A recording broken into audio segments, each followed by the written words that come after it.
السلام عليكم ورحمة الله تعالى وبركاته أصدقائي الكرام.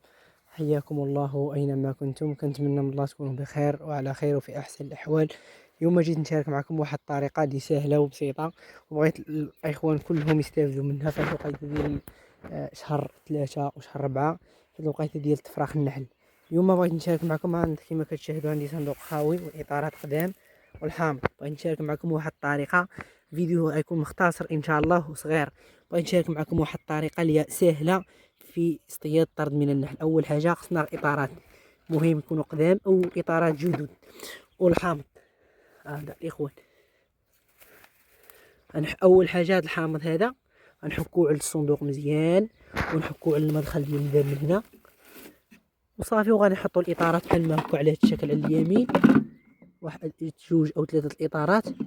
ايوا ان شاء الله. هو الطريقه هي الفعاله 100% فعالة، وأنا الإخوان صيدت بها شحال من طرد ديال النحل. المهم بقاو معايا في الفيديو. ها انتم الإخوان غنحكوها بحال ما هكا، شتي كيما كيعطيها انتم الخوت. نحكو الصندوق مزيان باش يولي فيه ريحة الحامض. هاد الحامض كيجذب طرد النحل، واللي كان عنده إمكانيات وبغى يشري هذيك جذاب النحل ديال أبيجار حتى هي خدامة 100%.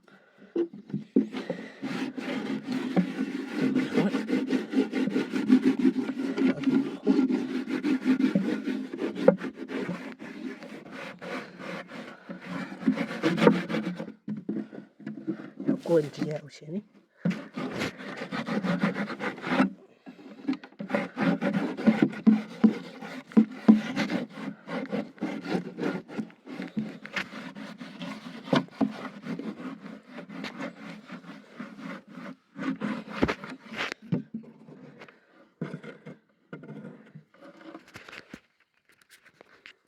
ثم الإخوان نحكو هادشي عاوتاني.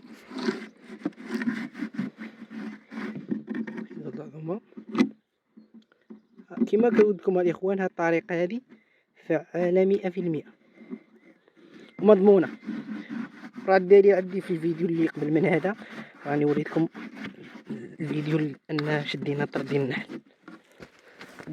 ها انتم الإخوان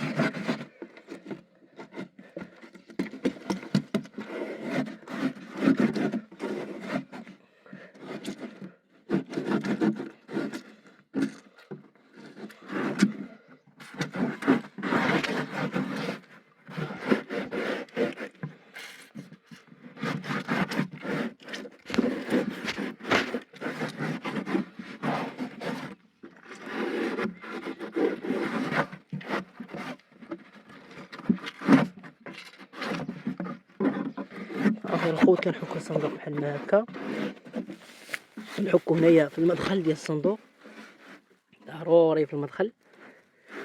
صافي هو الطريقة ان شاء الله مضمونة ان شاء الله، وداكشي تيبقى تسخير من الله عز وجل. هانتوما الاخوان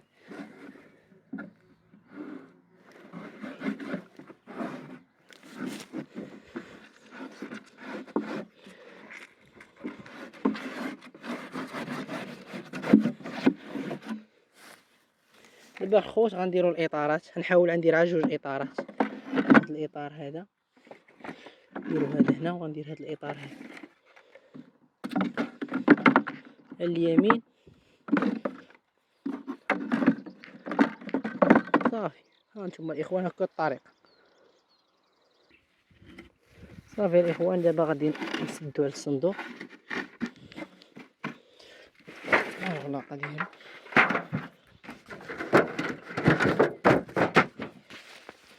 وما نتوما الاخوان انا عندي المكان ديالو نكملو. اخوان هذا هو المكان اللي حطيته فيه. مهم راه هنا ان شاء الله غادي نولي ندير لكم فيديو ملي غادي يعمر. اللي عجباتو الطريقه يخلي لنا لايك، واللي عمر شي طرد ديال النحل بهذه الطريقه يخليه لنا في التعليق. والسلام عليكم ورحمه الله تعالى وبركاته.